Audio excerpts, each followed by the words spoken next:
तो hey what's up people, welcome back to another video. Miss Marvel में mutant के जिक्र के बाद सभी लोग अब एमसीयू में म्यूटेंट्स की या कहूँ एक्समैन की एंट्री के लिए बहुत ज्यादा एक्साइटेड है और अलग अलग थियरीज बना रहे हैं। तो मैंने भी सोचा क्यों ना बहती गंगा में हाथ धो लिया जाए। अच्छा, पहले ही बता दूं, ये थियरी मेरी नहीं है, तो मुझे मत गाली देना अगर आपके लिए ये थियरी सेंस नहीं बनाती। हम मालूम है तेरे बाप को मत सिखा, चल।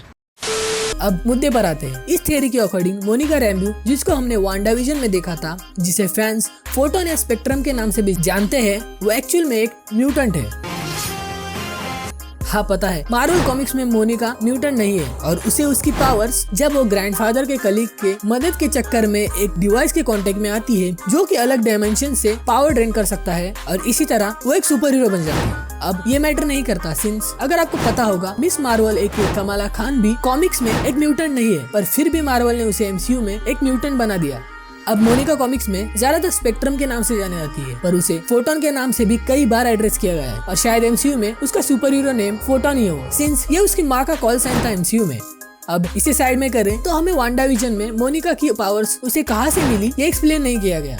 हाँ पता है, हमने इसको हेक्स वॉल को पुश करते देखा है, जिसके बाद इसके पावर्स एक्चुअल में एक्टिवेट हुए और ये हर किसी को पता है। पर क्या होगा अगर मैं कहूँ इसके पास इसके पावर्स इस सीन के पहले से ही थे और हेक्स वॉल को पार करने के बाद, जिसमें CMBR यानी कॉस्मिक माइक्रोवेव बैकग्राउंड रेडिएशन के वजह से उसके पावर्स बस यहाँ एम्पलीफाई हुए हैं। क्या बात है सर, क्या बात है सर, क्या बात है ये बात। अब सबको यही लगता है कि जब CMPR जो कि यूनिवर्स के शुरू से एग्जिस्टेंस में है और जहाँ से इन्फिनिटी स्टोन्स ओरिजिन में आए, जिनकी कांटेक्ट में आने से मोनिका, वांडा और कैप्टन मार्वल को उनकी पावर्स मिली, वेल ऐसा नहीं है, एटलीस्ट वांडा के केस में तो नहीं। अब वांडा के पास उसकी पावर्स बहुत पहले से थी। अगर आपको याद होगा कि उसने इस सीन में low level probability hex magic cast करा था, यानी उसे भी उसकी पावर्स इन्फिनिटी स्टोन से नहीं मिली, बल्कि वो पावर्स ऑलरेडी उसमें थी और इन्फिनिटी स्टोन्स ने उसकी पावर बस एम्पलीफाई करी या बड़ी स्केल पे एक्टिवेट करी।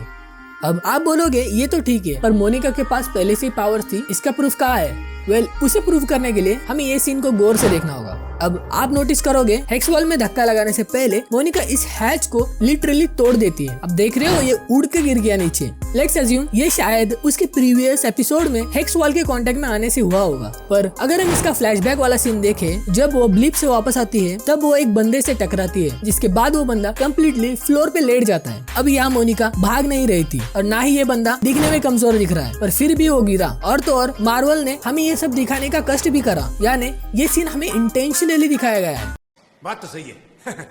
ये तो कुछ भी नहीं, जब वांडा ने इसे हेक्स के बाहर फेंक दिया था, जिसके बाद डॉक्टर उसको कुछ और टेस्ट के लिए उसके ब्लड का सैंपल मांगते हैं और वो स्ट्रेट आउट मना कर देती है, लाइक वो कुछ छुपाना चाहती है। मुझे लगता है कि शायद अगर उसका यहाँ ब्लड टेस्ट होगा तो उसके एक्स जीन के बारे में हर किसी को पता चल जाएगा और शायद ये वो छुपाना चाहती है। अब ये वो क्यों छुपा रही है या मैं ही कुछ ज्यादा सोच रहा हूँ, ये तो बस खाएगी चचा ही जाने।